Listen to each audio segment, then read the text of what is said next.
um dos motivos pelos quais você está aqui, porque você decidiu ser o protagonista da sua própria história, ser o protagonista da sua própria vida. Eu sei que Deus, Ele é o centro na nossa vida. Eu sei que Jesus, Ele está sempre centralizado em tudo que pensamos, tudo que fazemos, e nunca roubamos dEle a glória que é dEle. Nunca tiramos dEle aquilo que pertence a Ele. Não é verdade? A gente nunca pega para nós aquilo que é dEle. Mas eu vejo Deus tendo prazer em olhar para cada um de nós e falando, você vai ter a sua história. Você vai ter a sua história, você vai ter a sua história, você vai ter a sua história, você vai ter a sua história de especial, a sua história diferente, a sua história começa de uma maneira extraordinária e poderosa, a sua história, a sua. Por isso que eu queria um de cada vez, porque é a sua história, a sua história, a sua história, a sua. Cada uma das nossas histórias, a tua história, cada uma delas, Deus colocou você como o centro dela. O centro de você é Jesus. Vocês estão me entendendo a diferença? O seu centro é Jesus. Mas o centro da sua história, o protagonista da sua história é você. E aqui a gente veio para entender o protagonismo de Deus dentro do protagonismo da nossa história. Da nossa história. Você é o protagonista da sua família. Você sabia disso? Você é o protagonista da sua família. Eu tenho certeza, vocês que estão aqui, sem vocês a sua família não ia girar. Ela não ia funcionar. Pensa, se eu estou certa ou se eu estou errada. As risadinhas. Pensa se eu estou certa. Sem vocês, né, Lu? Sem vocês, a sua família não iria funcionar. Ela não iria para frente. É você ali na sua família que tem sido protagonista, que tem sustentado, que tem mantido, que tem achado as soluções, que tem encontrado as soluções. É atrás de vocês que as pessoas correm para buscar a solução. Eu tenho certeza, eu não preciso nem perguntar. São coisas que eu sei. Eu não preciso sentar com cada um de vocês para perguntar se é isso mesmo que eu estou dizendo ou se não é. Por que eu sei disso? Porque vocês estão aqui hoje. Sei disso porque vocês estão aqui hoje. Vocês são protagonistas no ministério de vocês. Quem tem ministério? Todo mundo? Uau! Nossa, que coisa boa. Vocês são protagonistas no ministério de vocês. Eu tenho absoluta certeza que se tiver faltando um fio para conectar, é você que corre lá e conecta esse fio. Não é? Se tiver uma água para colocar na mesa, é você que vai lá e coloca essa água na mesa. O que faltar dentro da visão do seu ministério é você que vai fazer e as pessoas ainda ficam de braços cruzados esperando você fazer. É ou não é? Ó, parece até que eu tenho uma bola de cristal, gente. Parece até que eu tenho uma bola de cristal aqui na minha frente. É assim na sua família, no seu trabalho. Oi? Claro, é uma brincadeira quando eu falo bola de cristal, tá? Isso é o Espírito Santo que confirma em nós. Quando eu vejo vocês, é o Espírito Santo confirmando em nós. Aquilo no seu trabalho, entre os seus amigos. Eu tenho certeza que vocês que estão aqui, né, Samuel? Eu tenho certeza que vocês que estão aqui, os seus amigos vão atrás de vocês, querendo o conselho de vocês. Eu tenho certeza. Não precisa nem balançar a cabeça. Que eu tenho certeza que é. Agora, o que é viver o protagonismo de Deus na nossa história? Porque eu posso dizer para vocês que até eu mesmo, há um tempo atrás, eu achava isso meio confuso. Eu vou dizer para vocês, eu acho legal quando vocês falam que vocês estão me entendendo, quando eu falo sobre viver o protagonismo, eu acho interessante, falar, olha, ele está entendendo uma coisa que eu demorei anos para entender. Vocês estão entendendo mais rápido do que eu. Eu demorei anos para entender viver o protagonismo de Deus na minha história. O que é? Vamos embora fundo? Já colocou a pergunta aí? Já entendeu o que aqui é para trabalhar, né? Então tá bom. Saibam que eu tenho uma personalidade altamente israelense.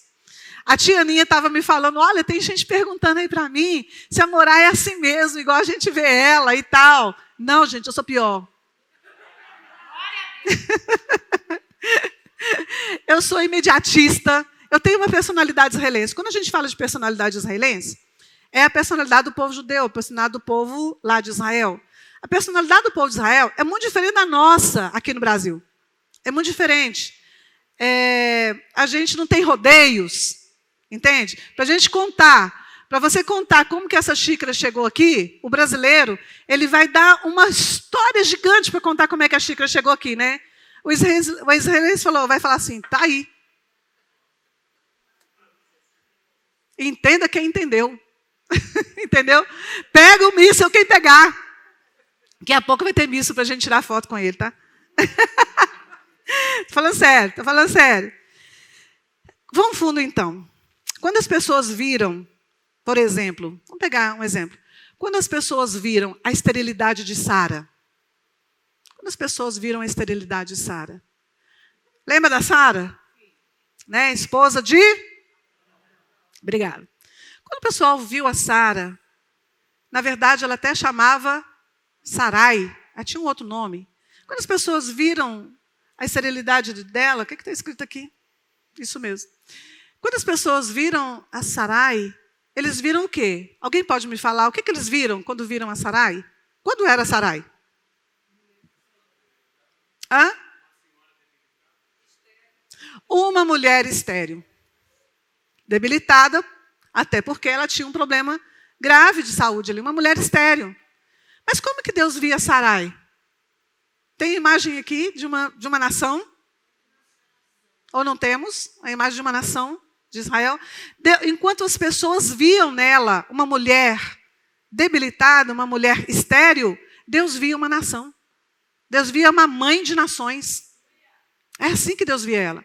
Mas as pessoas não viam talvez isso nela. Talvez ela seria aquela pessoa que resolvia tudo para a família mesmo, que é como vocês, como nós somos, que fazia todas as coisas. Mas ainda assim as pessoas talvez poderiam ver nela uma mulher que não podia ter filhos, não podia sonhar, não podia ver sua geração, ver a sua descendência crescer, desenvolver e caminhar. Mas Deus olhou para ela e viu o quê? Nações, não só uma nação. Mas Deus olhou para Sara e viu nações. Quando as pessoas viram aquele pequeno Davi, lá naquele pasto de ovelhas, ou cuidando das ovelhas do seu pai. Era um menino, 17 anos tinha Davi. Eu adoro a história dele, né? Por falar nisso, eu amo a história de Davi. É uma história, assim, eletrizante. Tem de tudo de emoção na história de Davi, né? Então, aí você olha para aquele menino, era um menino, no pasto, quietinho. Mas o que Deus via nele?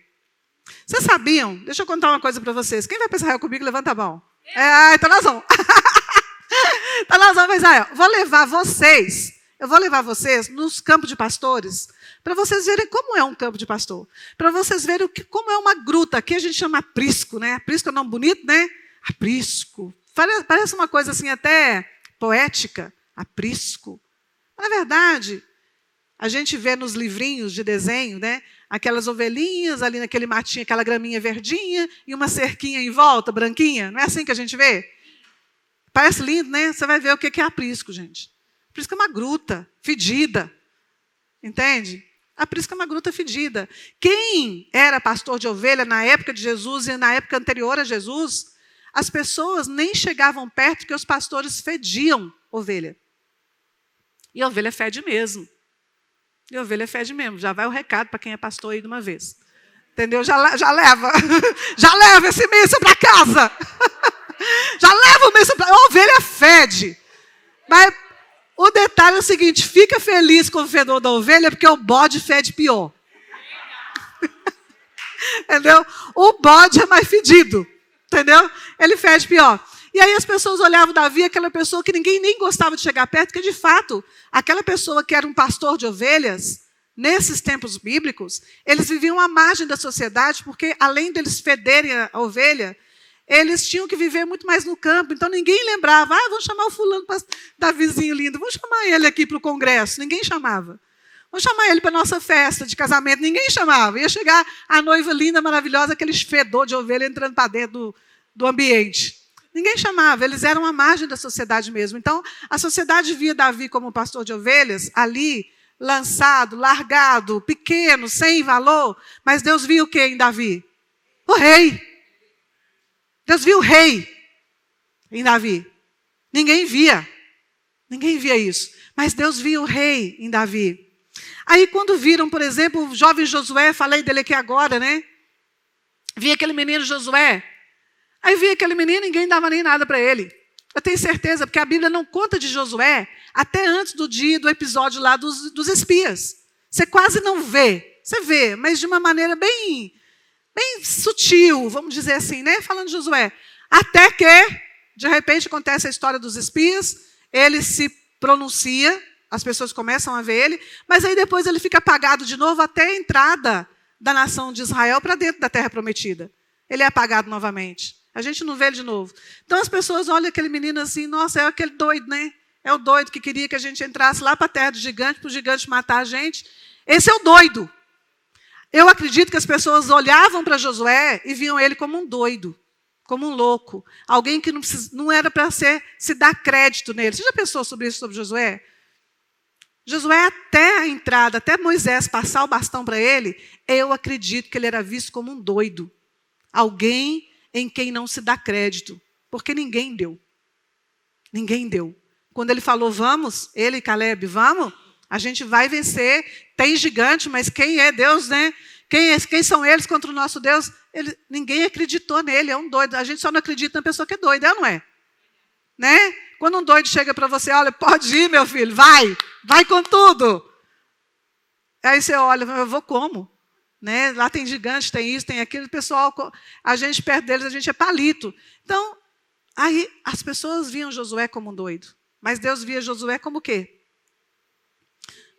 Como líder, sucessor de Moisés, como um grande general, que foi um dos maiores estrategistas de guerra de toda a nação de Israel, e ainda te digo mais, a nação de Israel nos tempos de hoje, o exército de Israel nos tempos de hoje, seguem estratégias criadas por Josué.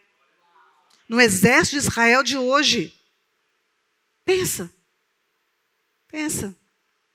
Depois a gente vê uma outra pessoa, uma adolescente, uma menina, adolescente, assustada. Ela devia ter uns 14 anos de idade.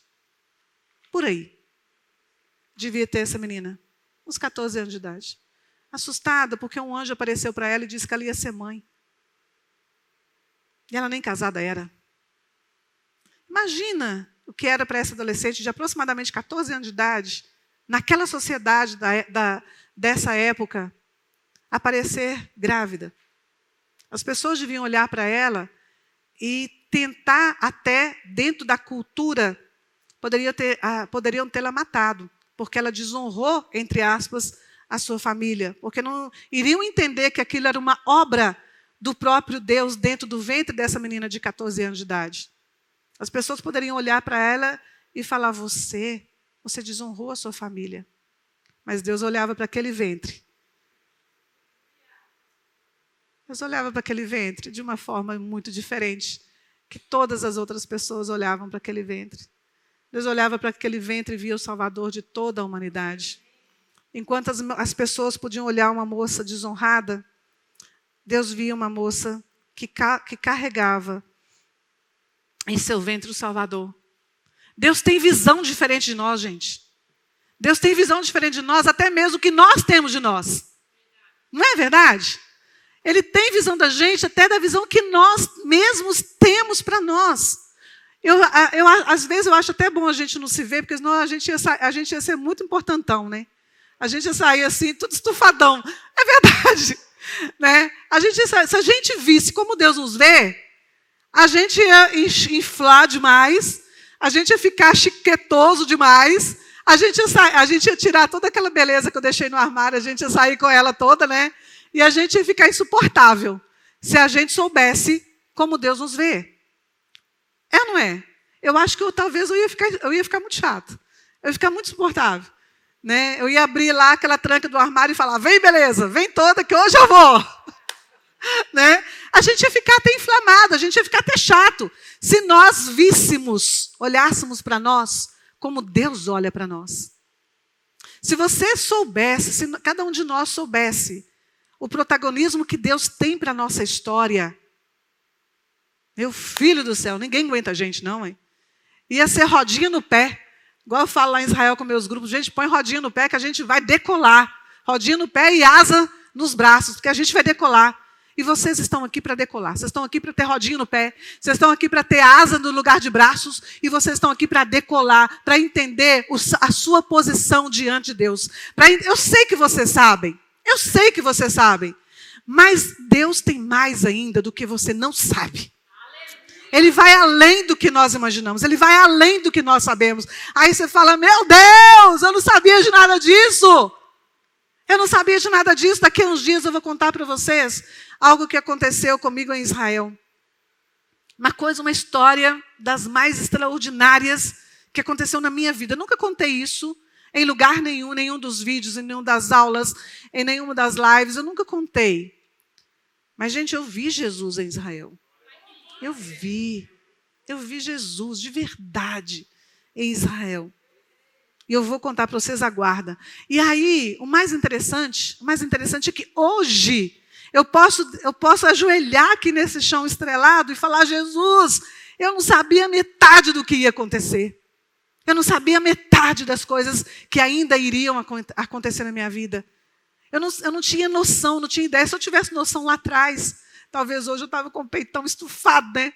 E toda inflada, que ninguém, na hora que pegasse o primeiro alfinete, ia estourar. Por isso que Deus faz as coisas com calma, no passo dele. Né? Por isso ele vai com calma no passinho dele. E é bonito demais. Qual que era a diferença de Sara? Qual que era a diferença de Josué? Vamos pegar o jovem José.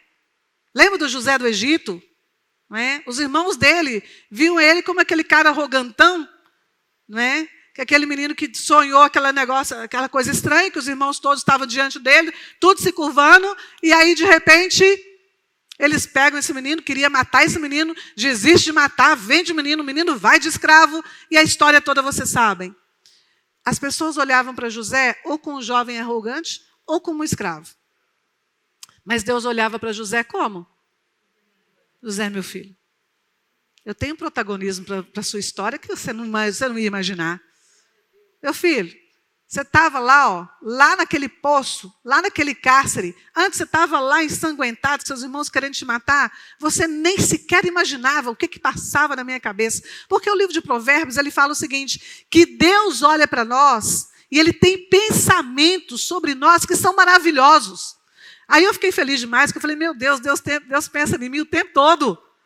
Deus pensa em nós o tempo todo. Ele mesmo fala, eu tenho pensamentos maravilhosos sobre a vossa pessoa, sobre vós. E às vezes, por que a gente não tem esses pensamentos sobre a gente mesmo? Por que muitas vezes a gente não tem esses pensamentos maravilhosos sobre nós? Eu vou mais à frente aqui com vocês. Qual que é a diferença de Sara para os demais? Qual era a diferença de Josué para os demais? Qual era a diferença de Davi para os demais? Qual era a diferença de Maria para os demais? Qual era a diferença desse povo que nós citamos e vários outros? Para todos os outros que estavam ali, qual a diferença de vocês para os nossos 3.500 alunos que nós temos? Apesar que, com muita honra para todos os meus 3.500 alunos, viu? Vocês ainda estarão aqui. Creiam nisso. Qual a diferença? Vamos ver um negócio aqui? Todos eles fizeram uma coisa em comum. Todos esses. A Sara. O Abraão eu nem conto. O Abraão nem põe nessa história não, mas ele também você pode inserir. A Sara, o José, o Josué, né? Quem mais? O Davi, a Maria. Todos eles fizeram uma coisa em comum. O que será? Eles têm um ponto, eles têm um vínculo aí entre eles. Eles têm um ponto similar, eles têm um ponto de contato, eles têm uma coisa que todos eles fizeram igual. O que será? Todos eles fizeram uma coisa muito igual. Ainda vou dizer. Pode dar dica? Pode dar dica? Acho que vocês querem dica não, gente. Então tá bom. Achando que vocês querem dica não, eu passei o dia inteiro chorando, pensando assim, não vou chorar na hora lá não. Entende? Aí vocês não querem dica não? Então tá bom. Vocês estão com fome, querendo jantar? Ouvi dizer que a janta aqui é boa. Ouvi dizer que a janta aqui é boa. Então você se prepara. Eu já escolhi esse lugar porque é um lugar muito mineiro. Que tem a comida boa. Se tem uma comida boa nesse país, é uma comida mineira. Tem vários outros lugares bons também. Mas eu vou puxar a sardinha para o meu lado, né? A comida aqui é boa mesmo, né? E aqui é bom, aqui é melhor ainda. Ponto de contato. Qual que é o ponto de contato? Qual que é?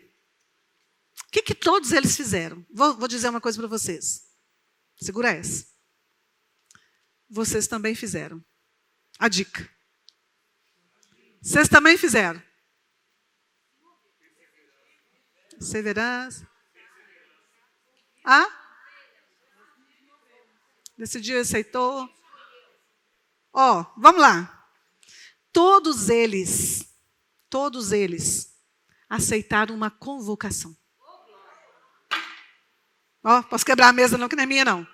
Todos eles. Lá no meu estúdio eu quebro tudo, faço o que tiver que fazer, aqui eu não posso não. Gente, todos eles aceitaram convocação. Todos eles aceitaram a convocação e esse é o ponto de contato deles com vocês. Comigo também, não me tiro dessa história não. Vou contar para vocês ao longo da história o meu ponto de convocação. Todos nós que estamos aqui nesse ambiente, nessa sala, a mudança, o ponto de virada foi esse. Aceitamos uma convocação. Olha só, pega a Sara. Vamos pegar a Sara. Qual que foi a convocação que Sara aceitou? Qual foi a convocação que Sara aceitou? A Sara, Deus chega para ela e muda o nome dela. Ele muda o nome da Sara. E aí, olha que interessante. A mudança de nome, gente, preste bastante atenção no que eu vou dizer. Mudança de nome significa, biblicamente, todo mundo já sabe, todo mundo é meu aluno, né? Todo mundo já sabe. Mudança de nome, biblicamente, significa mudança de identidade. Aí pensa, se vocês estão esperando a professora Morar Carla entrar aqui, e aí entra outra Morar. Não ia ficar estranho?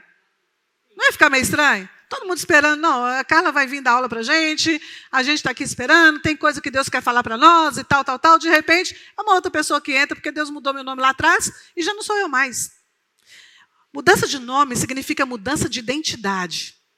É por isso e não é à toa que Deus fala que cada um de nós tem um nome diferente escrito no céu.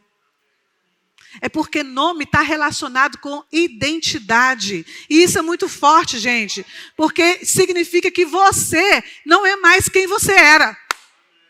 Pronto. A Sara já não era mais quem ela era. Porque Sarai significa algo diminutivo. Tudo que termina com I, no hebraico, Sarai, Iluminai. Iluminai não é brincadeira, não tem essa palavra lá não. Tem essa palavra lá não. Mas o I ou it, sarit, também é a mesma coisa. Significa uma coisa muito diminutiva, muito pequena. É como se fosse a gente falar, o Samuel já é um adulto, a gente fala, Samuelzinho. Você fica sempre naquela ideia que aquela pessoa nunca cresceu. Né? Nunca cresceu. É só Samuelzinho, é só Carlinha, só Marinha. Tudo inho. Parece que a pessoa nunca cresceu. Ela nunca criou uma identidade. Então, esse diminutivo também pode ser uma questão de desprezo. Às vezes é carinhoso, esse diminutivo em hebraico. Às vezes ele é carinhoso, como o nosso diminutivo é carinhoso. Mas às vezes também pode ser um desprezo, porque ela era uma coisinha. Obrigada. Era uma coisinha. Era uma coisa insignificante, porque ela não ia ter geração. Então, Sarai podia ter a conotação de carinho, né, mas também podia ter a conotação de desprezo. É uma pessoa tão pequena, nunca vai gerar, nunca vai ter descendência, nunca vai ter alguma coisa importante na história. Então, Sarai, mas Deus não estava olhando assim para ela? Pega, muda o nome dela. Quando muda o nome dela, muda o quê? Quem ela é. Quem ela é. Ela deixou de ser aquela pessoa. Ela deixou de ser aquela pessoa diminutiva, aquela pessoa que não tinha perspectivas de nada na vida. Mudou tudo. Agora ela é Sara. E Sara significa a princesa. Não é uma princesinha. Não é uma pobrezinha. Não é uma coitadinha. Não é uma pessoa que não vai gerar, que não vai dar fruto, que não vai acontecer, que não vai ter nada. Agora ela é a princesa. Mudou. Mas vamos ver um negócio aqui muito interessante também? Vamos ver um negócio muito interessante? Tem uma coisa aí interessante.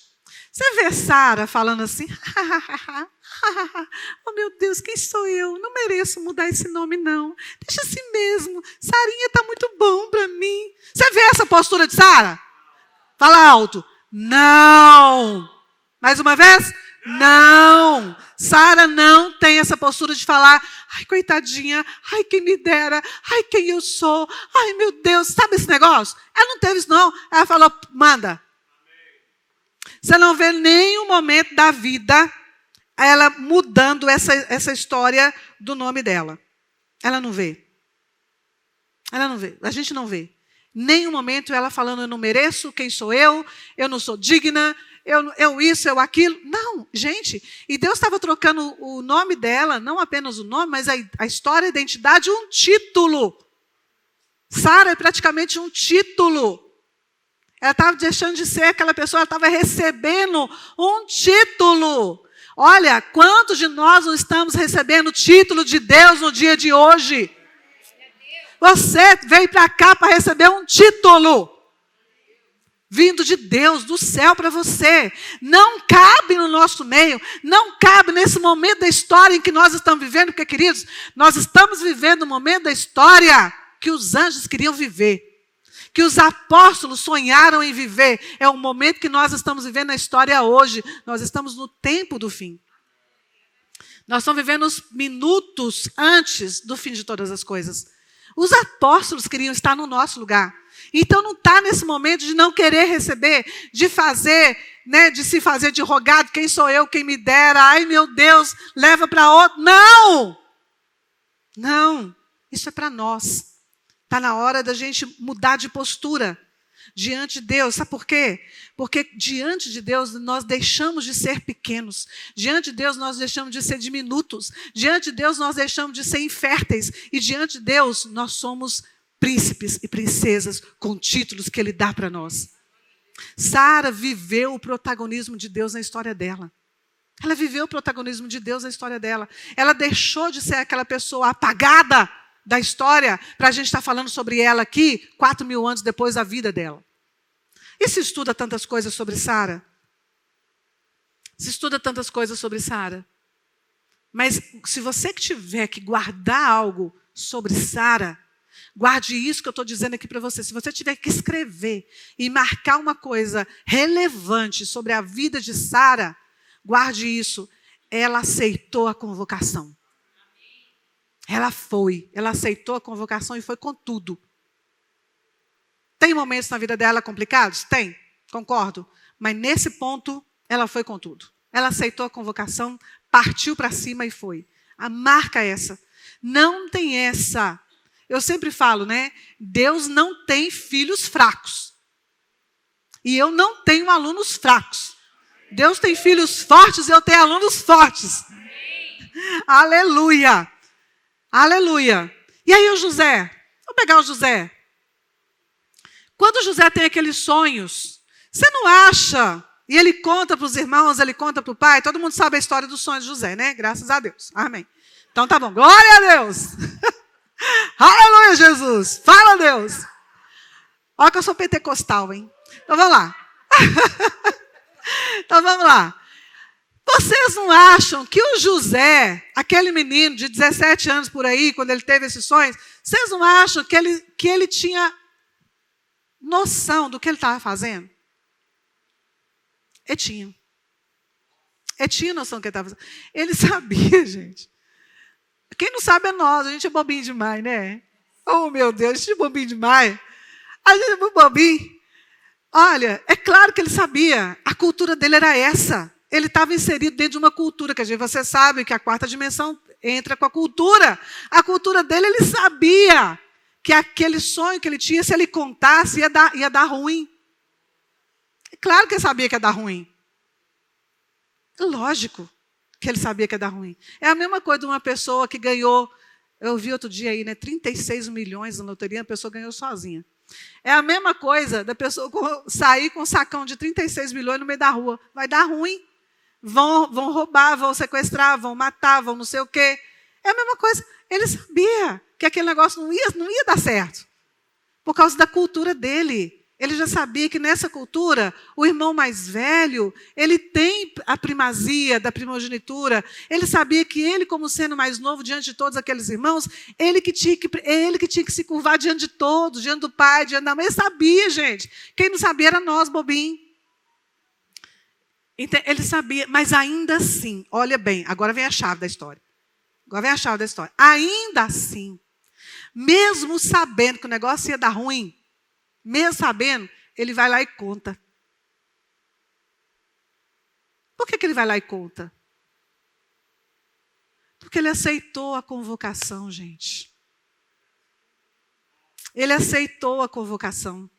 Uma coisa que as pessoas não percebem na história desse menino é isso.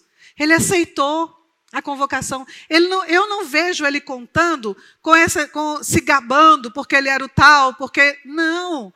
Para mim, dentro da minha perspectiva, pode ser que eu mude daqui a alguns anos, mas dentro dos estudos que eu faço até hoje, dentro da minha perspectiva, eu entendo que ele não contou se gabando.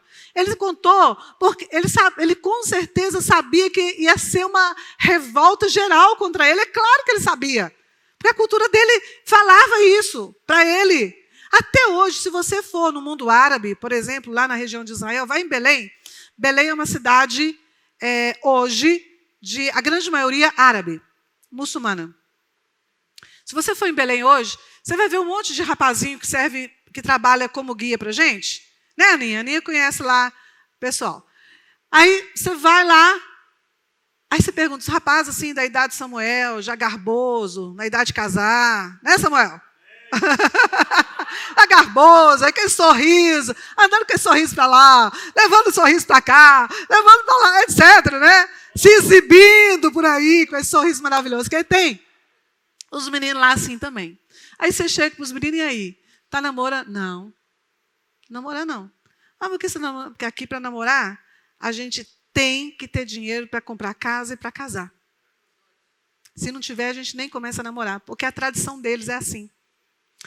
Aí eles falam, mas a gente não pode, né, fazer aquelas coisinhas com as moças. Porque se fizer, as moças morrem. É a cultura dos árabes. São árabes lá. Não é dos judeus. Porque se fizer, as moças morrem. Então a gente prefere não namorar. A gente prefere não namorar. Aí você vê as moças também, aí fica um bando de solteiro para lá, um bando de solteiro, em vez do pessoal trabalhar logo e casar logo, né? Fica um bando de solteiro lá, e aí quando você vai conversar com as moças, aí você pergunta assim, mas porventura, de repente, não acontece um deslize, alguém aparece grávido aí, não? Não. Ninguém aparece grávido. Mas não é que não aparece, é porque mata se aparecer. Então não tem. Aquela que apareceu, desapareceu. Entendeu? A que apareceu, não existe mais. Entendeu? Então, se hoje eles sabem disso ali, imagina nessa época de José. Ele sabia. Ele sabia, gente, que o negócio não ia dar legal para ele, não. Mas ainda assim, ele vai lá. Ele não fala, ó Deus, eu não vou contar isso para meu pai. Se eu contar isso para meu pai e minha mãe, eu estou trucidado. Meus irmãos. Qual que era o mais velho lá? Rubem, né? Rubem. Puxa vida. Rubem vai acabar com a minha raça. Só de pensar. Até eu arrepiei. Sério. Até eu me arrepiei. Que eu imagino o Rubem um homem violento de grande. Essa é a imagem que eu tenho de Rubem. Um cara violento de grande. E eu tenho a imagem do José menorzinho, né? O Rubem vai acabar com a minha raça. Só ele já era. Ele enfrenta, porque ele aceitou uma convocação. Ele aceitou um sonho que Deus deu para ele. Ele pega e conta aquele sonho em detrimento de tudo que ele ia enfrentar. E ele enfrenta, né? Porque aí ele vai, ele se dá muito mal, né? Ele se dá muito mal, os irmãos intentam matar, o resto da história vocês sabem.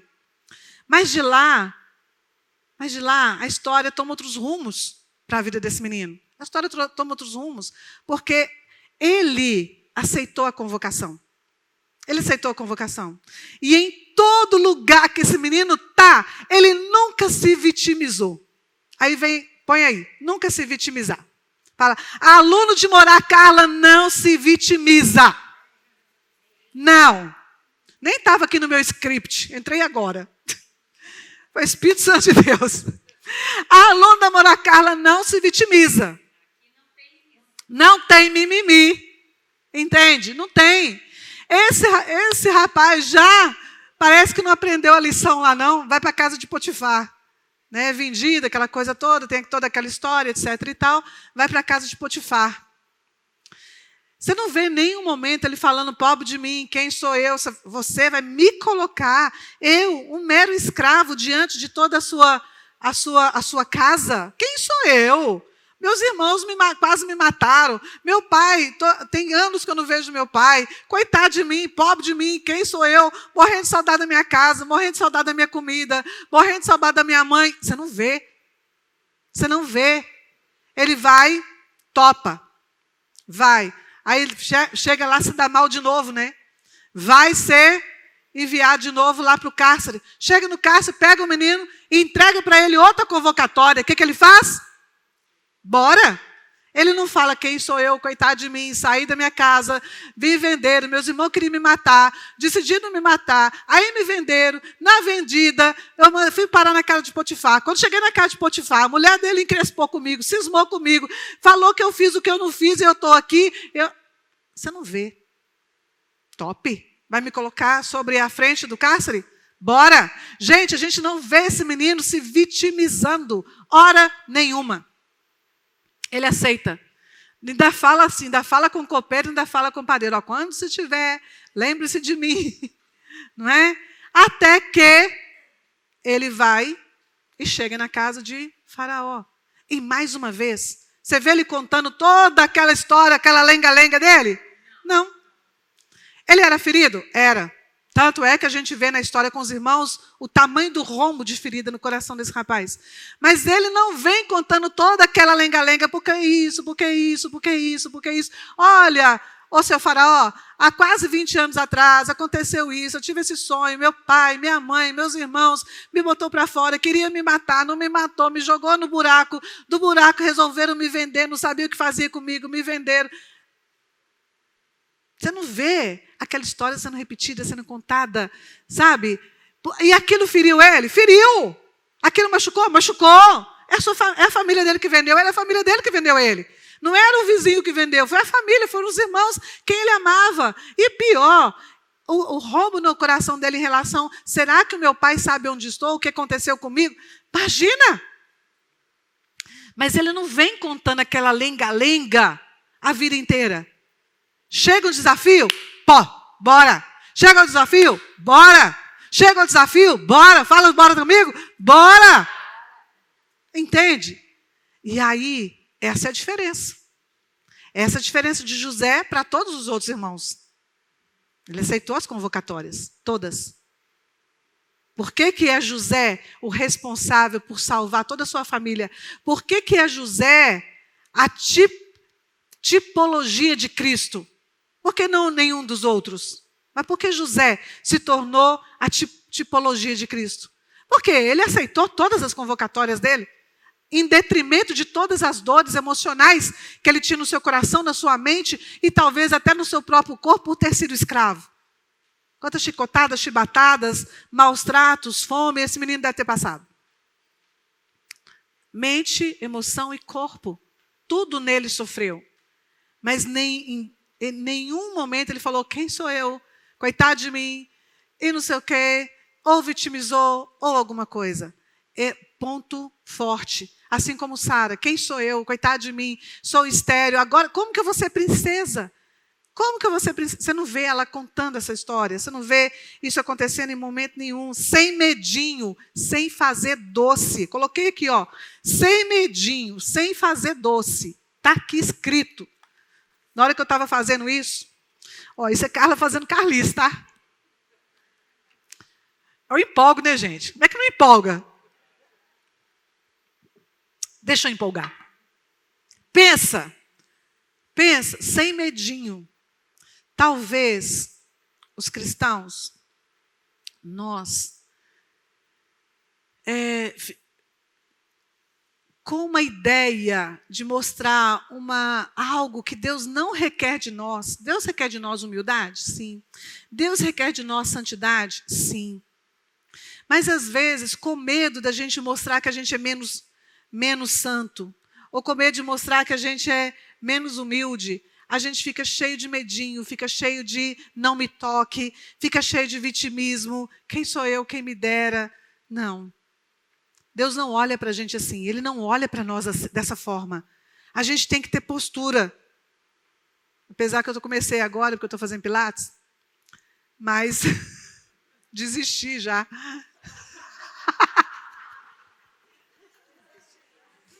Mas eu vou chegar lá bonitona. Vou fazer um mês de pilates para chegar lá no encontro, todo mundo achando que eu estou bonitona. Tchau. Sem medinho. Fala aí, sem medinho. Sem fazer doce. Lá em Israel, você sabe, né? Israel, gente, Deus colocou Israel como padrão para as nações. Vou contar para vocês. Deixa eu ver a hora se eu tenho aqui. Ixi! Meu Deus do céu, não estou nem na metade da palestra. Nem que eu faço. Alguém me fala que hora que eu tenho que liberar o povo para jantar. Tá, não, meia-noite é uma criança. Eu dormi a manhã inteira hoje. A gente passar a noite acordado. Vamos lá, deixa eu... Vamos lá, presta atenção. Sem medinho, sem fazer doce. Entendendo o seu lugar. Coloca aí, preciso entender o meu lugar. Preciso entender o meu lugar. Nosso lugar não é na coxia. Nosso lugar não é na cauda. Deus colocou você por cabeça. Ele fala isso na Bíblia. Ele fala isso na palavra de Deus. Nós não somos cauda, nós somos cabeça. Cabeça não tem vitimismo. Cabeça não tem medinho. Cabeça não tem ai, ai, ai, mamãe me dói. Não tem. Eu acho muito engraçado, é isso que eu ia contar.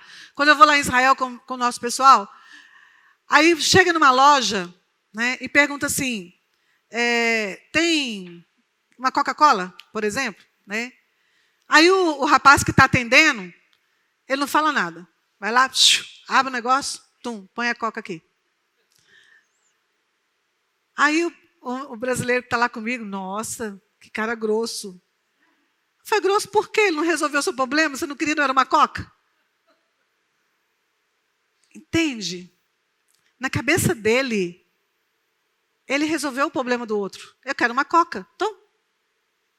Mas a gente, né, cheio de não me toque, cheio de trelelê, cheio de trululu, cheio de firulinha, quer que o cara vai lá e fala assim, oh, querido, honey.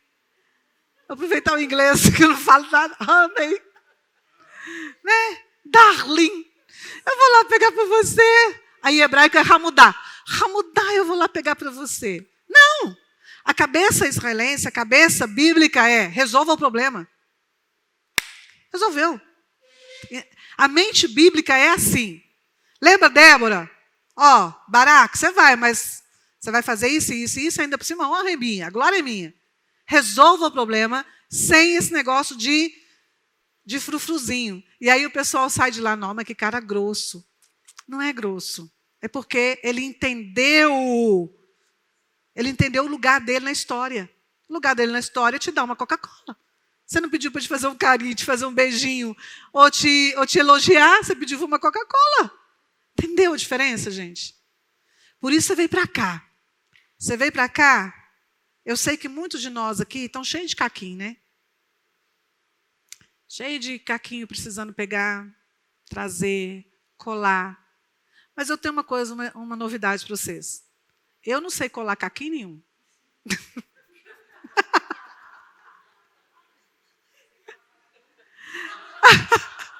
Oi?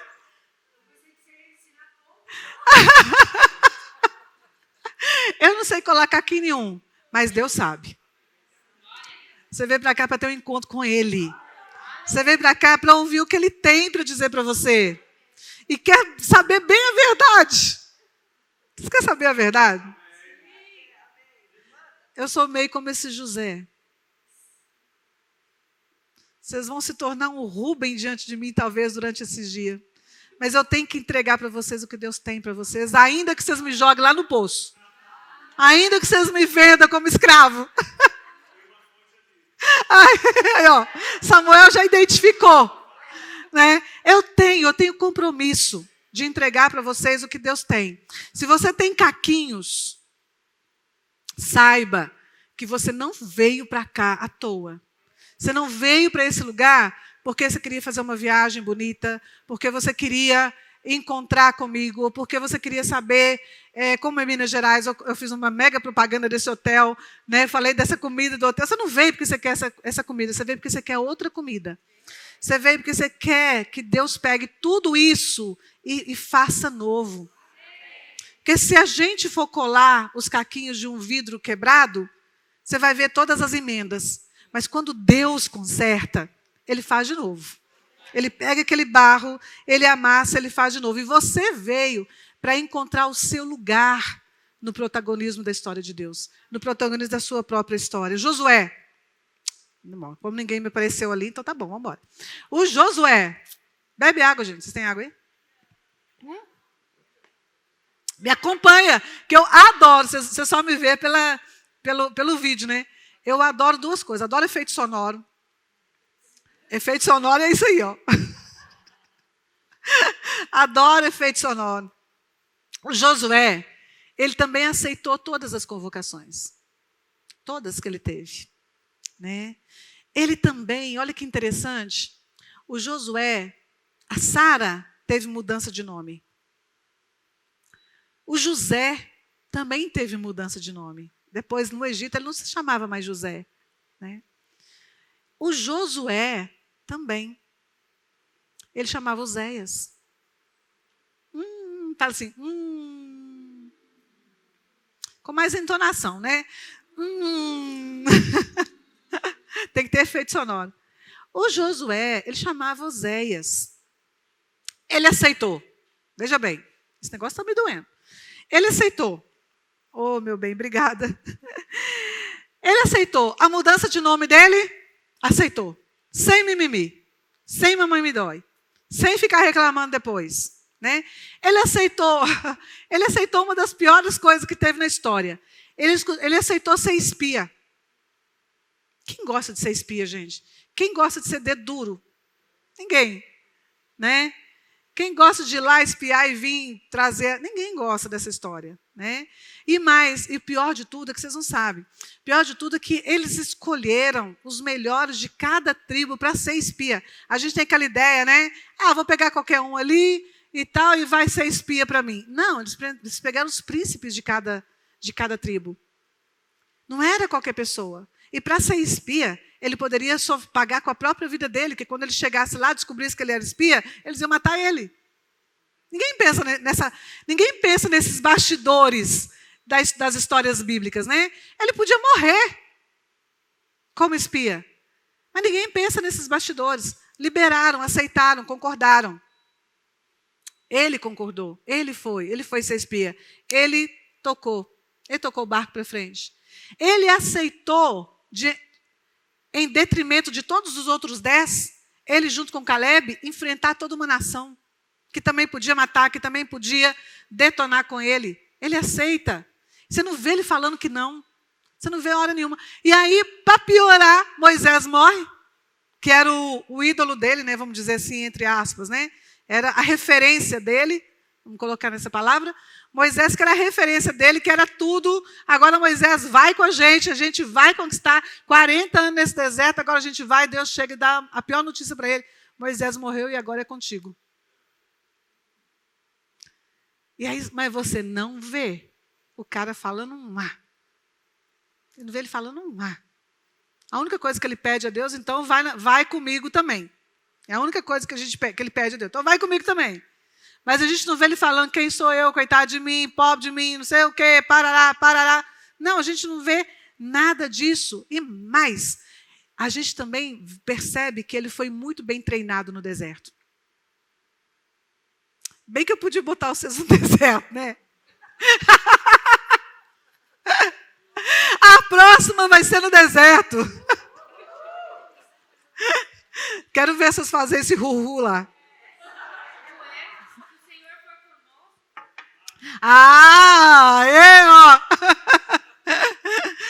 Ó, que lugar lugar gostoso, que lindo, comida boa no deserto.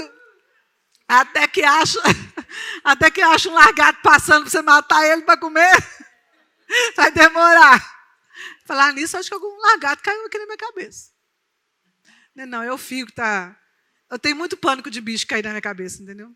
Vou contar para vocês. Teve uma vez, estava lá no meu escritório. Meu escritório tinha um telhado mais ou menos assim. Tem nada a ver, tá, gente? Só vou contar para vocês saberem o que me ocorreu.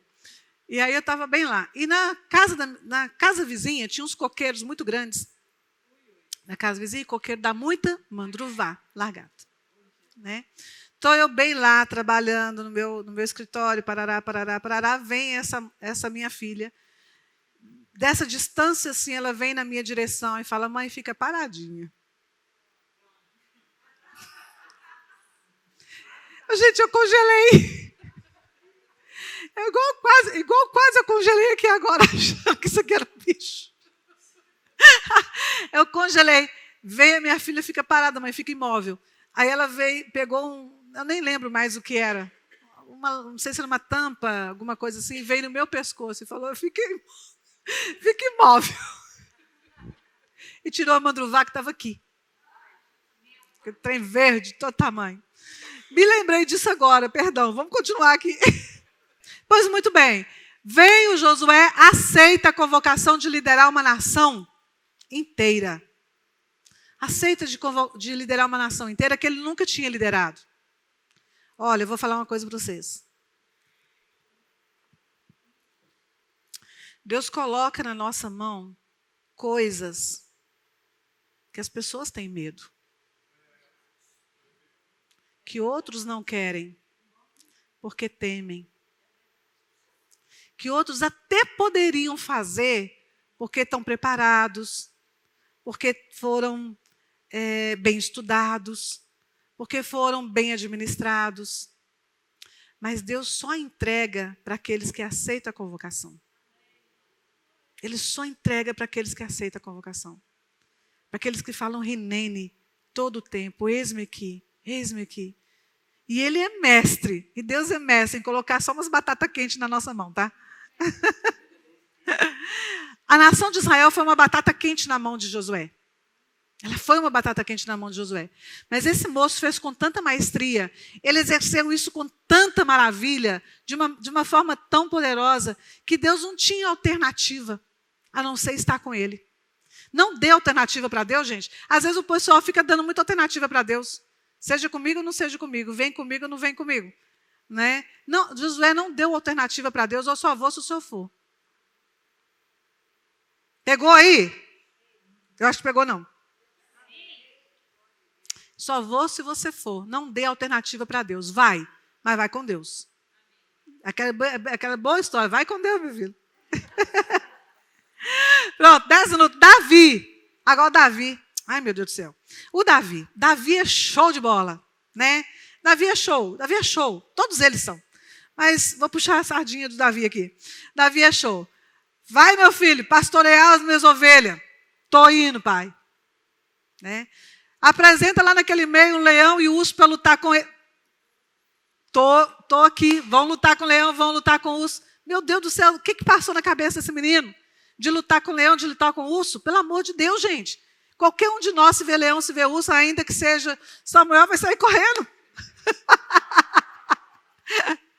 Entende? Qualquer um de nós vai sair correndo. O que deu na cabeça desse menino de lutar com os bichos? Daquele tamanho? Não, o cara aceita. Olha a característica é muito igual, né? Tá vendo como é que as características são iguais? Né? De todos eles. Ele aceita. E aí, no meio de ser ali pastor de ovelhas, depois de ter lutado o que ele lutou e tudo mais, ele aceita ser um garoto de recado. Mesmo sabendo que ele já tinha sido ungido pelo profeta. Mesmo sabendo que ele já tinha sido ungido pelo profeta, ele aceita ser um garoto de recado, ele aceitou ser um iFood da época.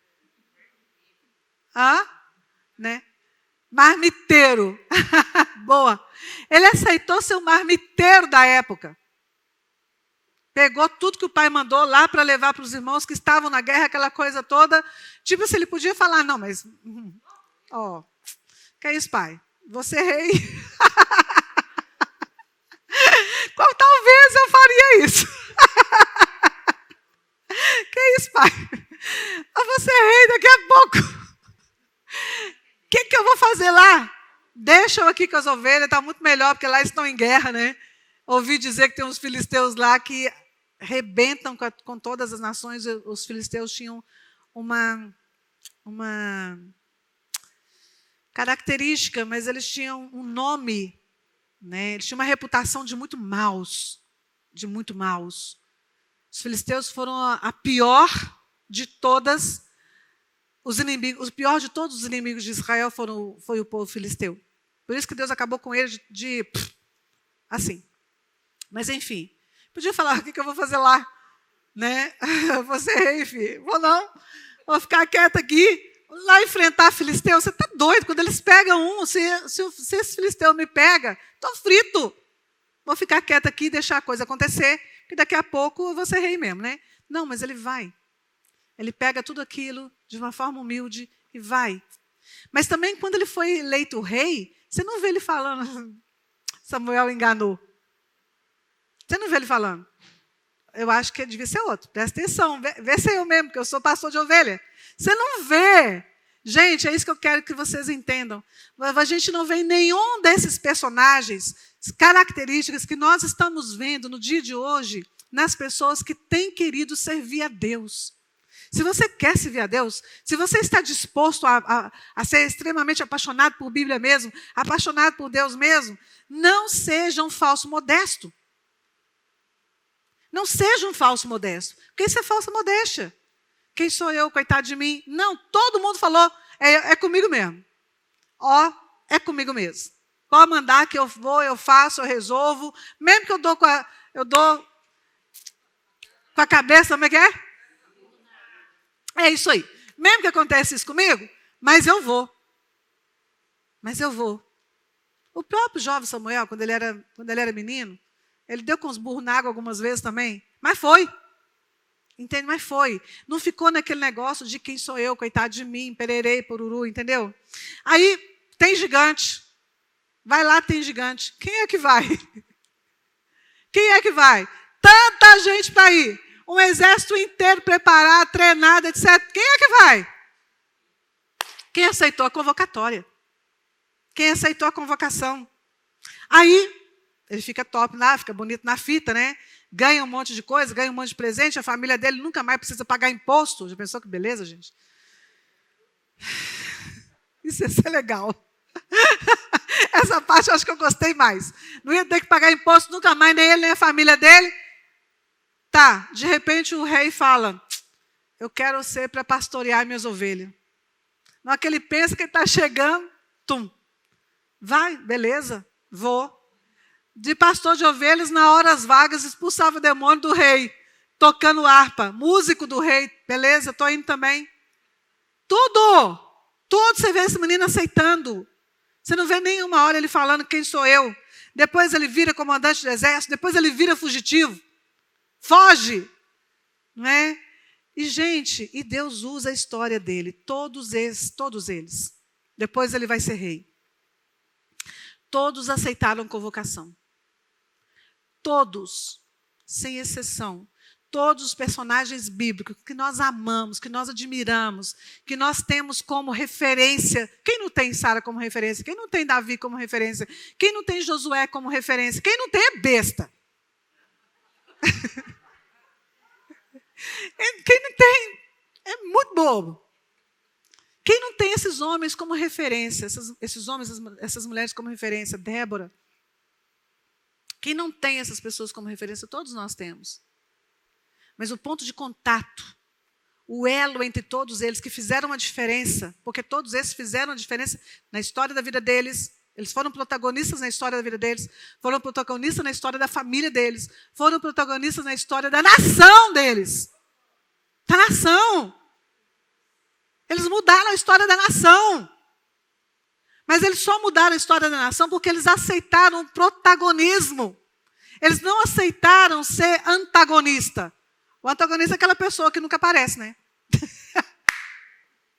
Vai no filme, o antagonista, coitado, quase nunca aparece. Ou então ele é o malvado da história. Ou então ele é o vilão da história. Se você perguntar para tudo enquanto é artista, ninguém quer ser vilão, todo mundo quer ser mocinho, porque ninguém gosta do vilão. Ninguém gosta de ser vilão, ninguém gosta de ser o antagonista da história. Todos foram protagonistas. E porque eles decidiram, porque eles aceitaram, porque eles concordaram, eles foram treinados, todos eles. Todos foram treinados. Todos foram separados. Deus vai lá e fala assim, vem cá você, vem cá você, vem cá você. Todos foram separados.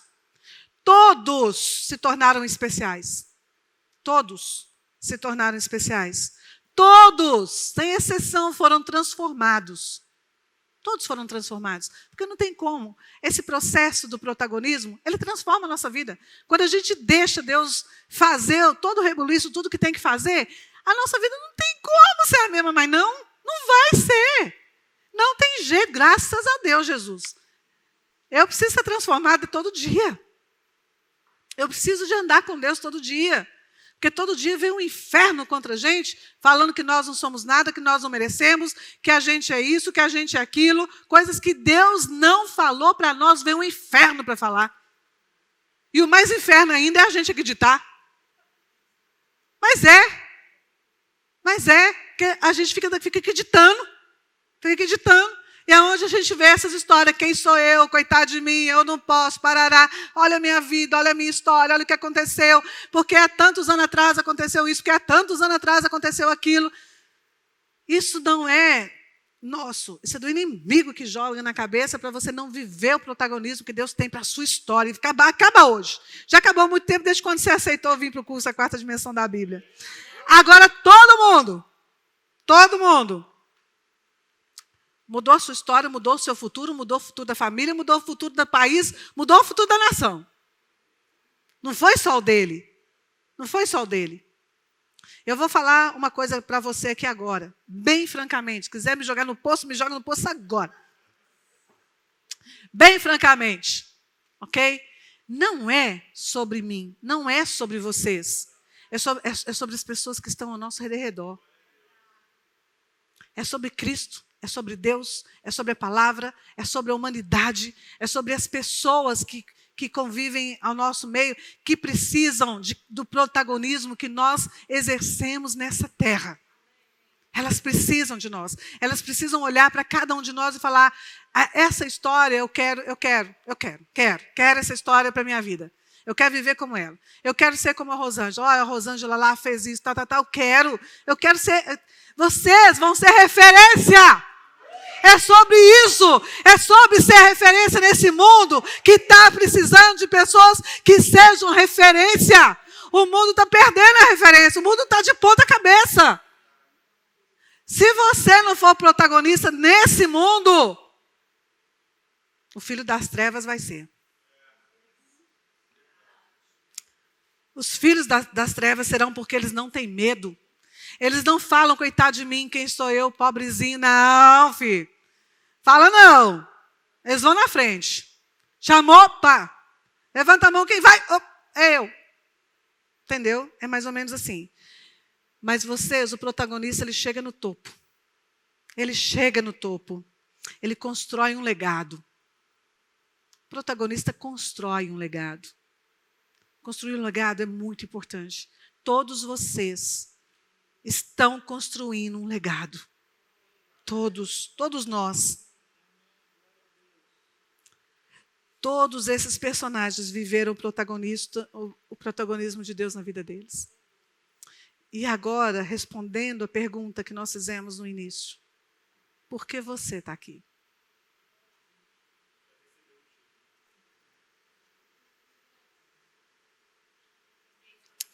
Olha, milhões de pessoas no mundo foram influenciados por Sara, por Josué, por Davi, por Jesus. Jesus nem entra na história, né? Porque é tão especial que ele vai ter um capítulo à parte, né? Sobre ele. Mas milhões de pessoas foram influenciados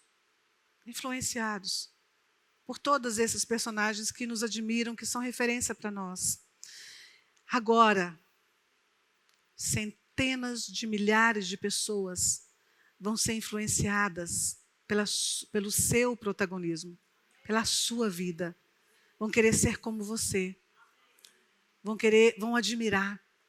Vão beber da fonte que você vai exalar para eles. Beber da fonte que você vai exalar. As pessoas buscam por isso, as pessoas buscam por você. Buscam por ver Cristo na sua vida de verdade. Não ver Cristo na sua boca, mas ver Cristo no seu comportamento. Ver Cristo nas suas atitudes. É para isso que nós somos. E é por isso que você está aqui. É por isso que você está aqui. Você está aqui porque você aceitou a convocação. É por isso que você está aqui. Porque você aceitou a convocação. É só por isso.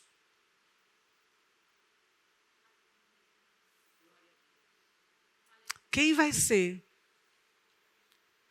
Qual vai ser o legado que você vai deixar?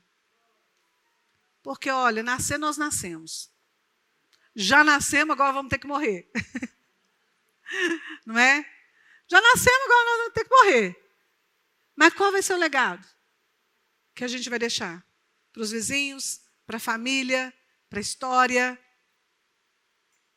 para as pessoas que nós conhecemos, para as pessoas que nós nem conhecemos. Pessoas que nós nem conhecemos. Se espelham em nós.